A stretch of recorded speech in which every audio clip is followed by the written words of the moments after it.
savez, nous aimons la paresse. On n'aime pas payer le prix. On ne veut pas se battre, on ne veut pas livrer les combats qui se rattachent à notre vie. On n'aime pas l'adversité. Dès que ça se complique, oh pasteur, prie pour moi, il y a quelque chose qui ne va pas. Mais il y a des choses qui se compliquent parce que Dieu veut que ça se complique. La prière ne résout pas tous les problèmes. Parce que les problèmes que tu poses souvent ne sont pas des problèmes. Je veux aller plus loin. Comment tu t'appelles, jeune homme? John. Tu t'appelles John. Est-ce que tu sais que quand vous étiez dans le ventre de votre mère, vous étiez nombreux? Hein? Vous étiez combien?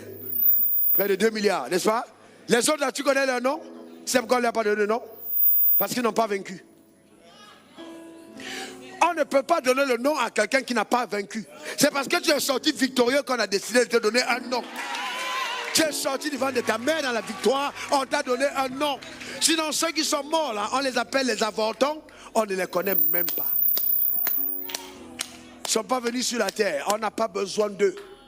On t'a donné un nom pour te référencier. Déjà, le fait qu'il y ait un nom, c'est que quelque part, tu es important. Mais donne à ce nom tout le poids que ce nom est supposé avoir sous le soleil. Donne-moi ton meilleur amen. Dis encore amen. C'est ça qui est important. Alléluia. Eh bien, ne mène pas une vie comme n'importe qui. Jésus pouvait être roi. Vous vous rappelez? Jésus pouvait être roi. Mais Jésus a prié pour ne pas être roi. Jésus pouvait gagner les élections en Israël. Il a partagé le peuple, multiplié. Il est devenu populaire. Il ressuscitait les morts. Tout le monde aimait le gars. On dit viens être roi. Il dit non. Et il va à Gethsemane. Vous savez ce qu'il prie? Il prie. Pas pour devenir riche. Non, il prie pour dire Seigneur, je veux aller à la croix. Il connaît que son appel c'est mourir et il prie pour mourir. Il prie pas pour échapper à la mort, il prie pour que la mort n'échappe pas. Il dit je dois mourir. De la mort qui m'est réservée par mon Père, je vais y aller jusqu'au bout. Vous savez frères et sœurs, regardez dans la vie, les gens qui ont des noms qui paient sont les gens qui ont payé un prix. Mandela a fait 27 ans de prison. Et tout le monde voulait se filmer avec Mandela. Mais moi je te pose une question. Moi j'ai causé avec le Saint-Esprit, j'ai dit moi je n'aimerais pas être Mandela. 27 ans de ma vie pour sortir après pour que les gens viennent me saluer. Moi là vraiment ça va être chaud. Hein? Mais si telle est la volonté de Dieu, ok je vais accepter. Mais Mandela c'est pas mon destin. Vous êtes honnête quand même avec vous-même, non? 27 ans de votre vie enfermé. Joe. Non, c'est compliqué. Hein? Alors on parle de Martin Luther King Jr. Né en 1929, un jeune homme. Mais il vous savez à quel il est mort? 33 ans. Pourquoi on continue de parler de Martin Luther King? Joe, il est parti. Tu aimerais ça? Tu ne serais même pas là. Vous voyez ce que je suis en train de dire? Chaque personne que vous voyez élever, il y a un sacrifice derrière. Mais maintenant, écoute-moi bien, il y a une coupe que tu dois boire, qui n'est pas la coupe de ton voisin. Tu ne peux pas échapper à cette coupe-là. C'est ta coupe. Tu vas la boire. Tu dois boire ta coupe. Quand je te présente ta coupe, tu vas la boire.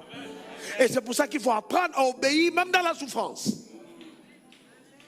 Aujourd'hui, on a des gens qui servent Dieu, qui sont toujours en train d'attendre. On m'a donné quoi? On me va, je gagne quoi? Non, frères et sœurs, jamais Dieu ne va te lever sans passer par le cheminement du brisement. Tu vas être brisé par lui. C'est le chemin. Tu es Dieu. Dieu le Créateur. Tu nais. Et puis, une femme te porte et elle fuit parce qu'on veut te tuer. Tu es Dieu. Vous imaginez ça? Tu t'aides. Tu t'aides. Maman, j'ai faim. Tu es Dieu.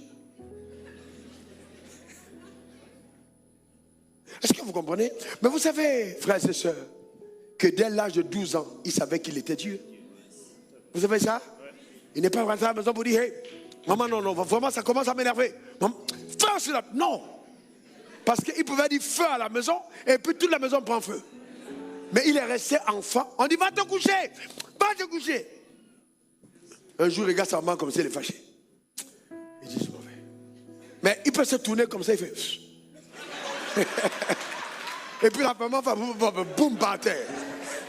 Mais il reste calme. Vous comprenez ce que je veux dire? Donc vous comprenez que l'obéissance va vous demander certaines choses. Frères et sœurs, on n'obéit pas parce qu'on est faible. La vraie obéissance, c'est quand Dieu te met en position de force, mais tu t'humilies. Est-ce que vous comprenez? C'est ça l'obéissance. Les gars qui obéissent, tu obéis quand tu es pauvre là, tu n'es pas vraiment obéissant. C'est quand le blé est entré, tu es devenu riche. Et puis le pasteur te parle. Tu te calmes. Et puis dis signe un chèque pour dire pasteur, je ne veux pas me fâcher. L'obéissance quand on est pauvre, quand on est faible, ce n'est pas l'obéissance. C'est quand Dieu t'a rendu fort. Qu'il voit maintenant si vrai ou pas, tu es obéissant. C'est ça l'obéissance. Jésus était puissant, mais il était obéissant jusqu'à la mort sur la croix. C'est pour ça que Dieu l'a souverainement élevé. Alors tu me dis, ouais, j'ai vu un grand nom, mais moi je vais te demander, où sont tes cicatrices? Comment tu peux imaginer que Jésus ressuscité des morts, révérend Dené, comment penser? Sort des morts, glorieusement. Et puis Thomas dit, non, je ne peux pas croire ça, c'est pas possible. Et Jésus tend les mains. Et il y a encore les cicatrices. Je pensais que la résurrection aurait effacé les cicatrices. Il sort quand même de la résurrection. Il a été justifié en disant qu'il n'a pas péché. Non, on doit quand même effacer les marques. Mais Dieu laisse les marques. Pourquoi? Parce que sans ces marques, il n'y a pas authentification ou certification du nom que tu portes. Seules tes cicatrices prouvent que tu es un nom digne.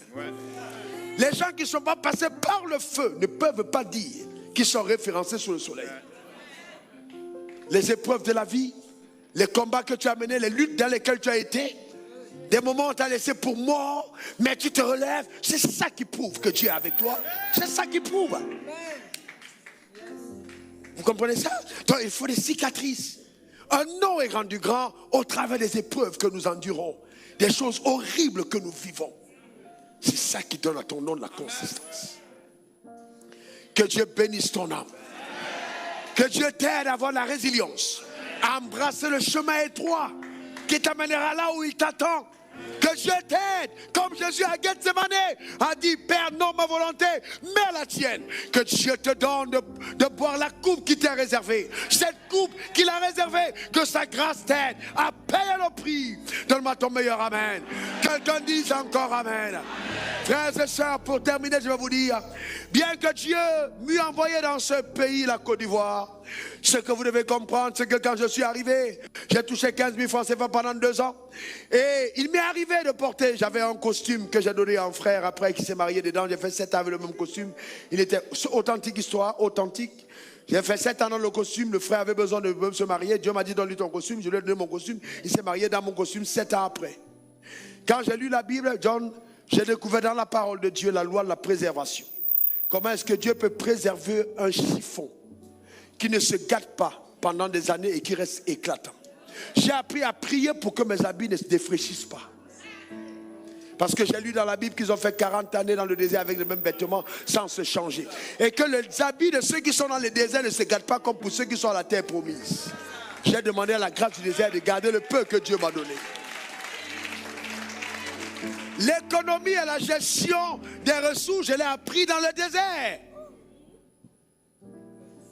Certains d'entre vous, vous êtes là, vous êtes allé à un rendez-vous, vous laissez votre moteur tourner pendant 30 minutes, vous revenez encore, vous démarrez votre voiture. C'est parce que vous n'avez pas connu la galère. Que vous laissez la lumière dans les pièces, la clim, et vous partez dans les bureaux. Vous ne connaissez pas ce que c'est.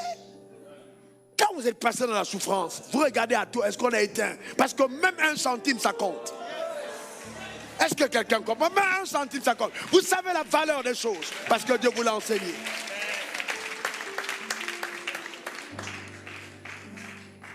Je voulais aller aux toilettes, et puis il y avait les rangs, et je bloque comme ça. Et j'attends, je suis là, il y a une position. Elle dit, je ne peux pas aller à gauche, à droite.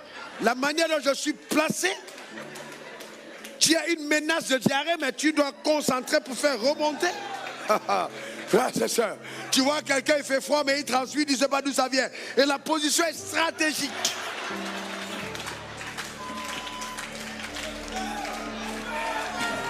Amen. Alléluia. Gloire à Dieu. Eh bien, quand tu es passé dans tout ça pour aller aux toilettes, et qu'un jour tu vas aux toilettes, normalement, et tu tires l'eau. Tu sais bénir Dieu pour les choses les plus simples. Tu sais rendre grâce à Dieu pour les choses les plus basiques de la vie. Le drame de certains d'entre vous, c'est que vous êtes nés avec la cuillère en diamant trop tôt.